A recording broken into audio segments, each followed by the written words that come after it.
3 मार्च 1982, पत्रांक संख्या 5014/81-806। स्थानीय व्यक्ति को परिभाषित करते हुए स्पष्ट रूप से प्रावधान है कि जिस जिले में जिसका या जिसके पूर्वजों का नाम अंतिम सर्वे सेटलमेंट के रूप में दर्ज है कि 271 है, जो रघुवर दास की सरकार ने परिभाषित किया है, वो स्थानीय व्यक्ति को परिभाषित नहीं किया है, स्थानीय निवासी को परिभाषित किया है। हमको local person, who is local person, इसका हमको डिफाइन करना है। लोकल रेसिडेंसी नॉट, रेसिडेंसी तो वो है जो यहाँ रहने आया। जोहार, नमस्कार। इस वक्त हम मौजूद है अब्रो की नगर कोडरमा जिले पे, और इस वक्त हमारे सामने जो शख्स मौजूद है, कहीं ना कहीं देखा जाए तो हर आंदोलन में इनका सहयोग बहुत ही जोरों शोरों के साथ रहा है।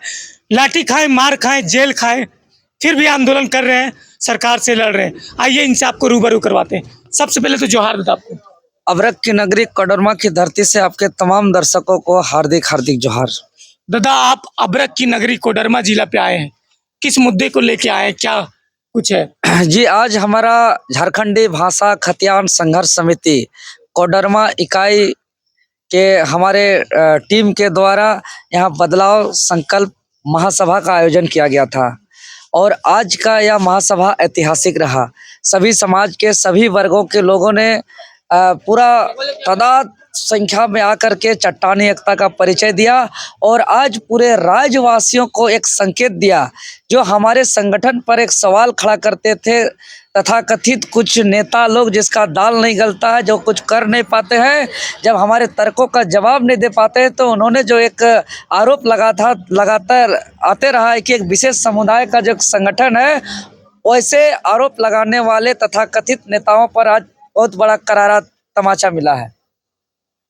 दादा, बहुत लोगों का कहना है, सोशल मीडिया पे आके कहते हैं, जेबी केसेस की जो पार्टी है सिर्फ कुर्मी समाज के लोग इसमें, वैसे लोगों को आप क्या कहना चाहते हैं? आज उसको करारा तमाचा मिल गया अब्रक की नगरी कोडरमा की धरती से। आप जितना जो ये पूरे बादल को फाड़ के चीरते हुए जो पूरा बूंदा बूंदी एकदम लगातार बारिश हो रहा है, और इस बारिश के बीच में भीगते हुए पूरा 6 घंटा जो सुने यहाँ के जनता, उसमें वो कोई एक विशेष समुदाय के नहीं थे। जिस समुदाय का आरोप लगता है, वो समुदाय का तो संख्या भी नहीं है, जनसंख्या ही नहीं है। उसके बावजूद भी इतना जो तादाद संख्या में चट्टानी एकता का पहचान दिए, यह वैसे तमाम आरोप लगाने वालों पर एक बहुत बड़ा करारा तमाचा है। और आज के बाद कोडरमा की धरती ने दिखा दिया है कि किसी का औकात नहीं है कि झारखंडी भाषा खतियान संघर्ष समिति को कोई विशेष समुदाय का बात करने वाला या विशेष समुदाय का संगठन का आरोप लगाएगा। वो जो आखिरी बेशरम बेलुज्जा, जिसका कोई हेर न फेर, जिसका कुछ तर्क नहीं है, वैसे ही लोग बोल पाएंगे, उसके अलावा कोई नहीं बोल पाएगा। यह जवाब आज कोडरमा के जनता ने दे दिया है। ये भी आलोचना लगा रहे हैं कि 1932 को लेके आप लोग राजनीति कर रहे हैं, 1932 पॉसिबल नहीं है, नहीं था, नहीं होगा। इस पर आप क्या बोलिएगा? ऐसा नहीं है महोदय। अगर 1932 नहीं हो सकता है तो क्या हो सकता है? क्योंकि जो क्षेत्र आज हम जिस संपूर्ण झारखंड क्षेत्र का बात कर रहे हैं, यह झारखंड क्षेत्र 15 नवंबर 2000 से पूर्व यह बिहार एकीकृत क्षेत्र था, और 15 नवंबर 2000 को जो है कि 2 क्षेत्र बटा, एक बिहार क्षेत्र, एक झारखंड क्षेत्र। और जो बिहार जब था यह क्षेत्र, तब यहाँ क्या लागू था? तब अंतिम सर्वे सेटलमेंट लागू था। और 15 नवंबर 2000 के बाद जो क्षेत्र अभी बिहार है, अभी भी उस क्षेत्र में अंतिम सर्वे सेटलमेंट लागू है। लेकिन जो क्षेत्र अलग झारखंड बना, वही क्यों नहीं हो सकता है? क्या गैरकानूनी है? 3 मार्च 1982, पत्रांक संख्या 5014/81-806।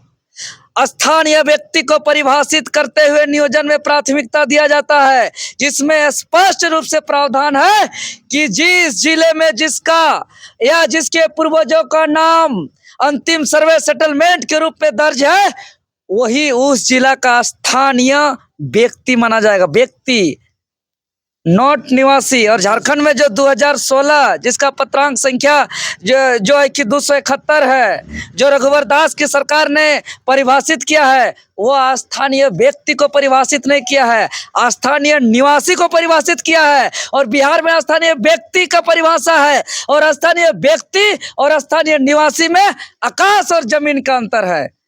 हमको local person, who is local person, इसका हमको डिफाइन करना है। लोकल रेसिडेंसी नॉट, रेसिडेंसी तो वो है जो यहाँ रहने आया है, जो रेंट पे रहता है, जो किराए पे रहता है, जो बिजनेस करने आया है, जो सत्तू चना बेचने आया है, जो डाब बेचने आया है, जो यहाँ काम करने आया है, जो दुकान चलाने आया है, जो उद्योग धंधा करने आया है, जो यहाँ दलाली करने आया है, जो यहाँ जमीन का, उद्योग का, खनिज संपदा को बेचने आया है, वो भी तो निवासी। हम कैसे उसको मान देंगे?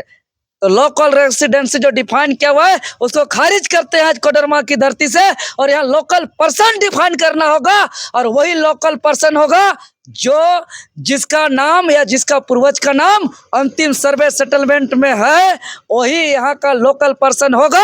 और उसी के आधार पर यहाँ नियोजन नीति का बात करें, उद्योग नीति का बात करें, पुनर्वास नीति का बात करें, विस्थापन नीति का बात करें, खनिज मुनाफा जो है कि कंपनी का बात करें, किसी भी प्रकार का हम नियम कानून का बात करें, तो इसी के आधार पे होगा इस राज्य के अंदर, तभी इस राज्य का भला हो सकता है। आप लोग बोलते हैं कि सरकार बहाली नहीं निकालती है। अभी देखा जाए तो कुछ दिन पहले 26,000 शिक्षकों की बहाली निकाला है, इस पर आप क्या बोलिएगा? विज्ञापन पढ़े हैं? हाँ, विज्ञापन में झारखंड शब्द गायब है। वहाँ झारखंड का निवासी शब्द को हटा दिया गया है। थर्ड ग्रेड का नौकरी है टीचर, और डीओपीटी का रूल कहता है थर्ड और फोर्थ ग्रेड की नौकरी उसी जिला के निवासियों को होना चाहिए। संविधान का आर्टिकल 16 का 4 कहता है कि, और तमाम सुप्रीम कोर्ट का भी आदेश है कि थर्ड और फोर्थ क्लास की नौकरी उस राज्य का निवासी होने का अनिवार्यता है, जो कि यहाँ की सरकार 1932 का बात करता है, खतियान का बात करता है, भाषा संस्कृति रीति रिवाज परंपरा की बात करता है। दूसरी तरफ यहाँ के विज्ञापन में झारखंड निवासी का जिक्र नहीं है। आखिर किसको दे रहे हैं? कहाँ के लोगों को नौकरी दे रहे हैं? गजब का बात है, ये नहीं चलेगा। आप देख रहे हैं हम लोग जो लगातार आंदोलन कर रहे हैं, इससे पूर्व जो झारखंड जो है जूनियर इंजीनियर की परीक्षा हुई थी, जिसका परीक्षा से पूर्व क्वेश्चन लीक हुआ था, 20-20 लाख में क्वेश्चन बेचा गया था, तब से हम लोग लगातार सरकार को दबाव बना रहे हैं कि एक ऐसा विधेयक लाइए, एक ऐसा कानून बनाइए जो कि यहाँ इस भ्रष्टाचार मुक्त प्रतियोगिता परीक्षा आयोजन किया जा सके उत्तराखंड की तर्ज पर। और हम लोग जो 19 मार्च को कैबिनेट मंत्री माननीय आलमगीर आलम साहब को जो हम लोग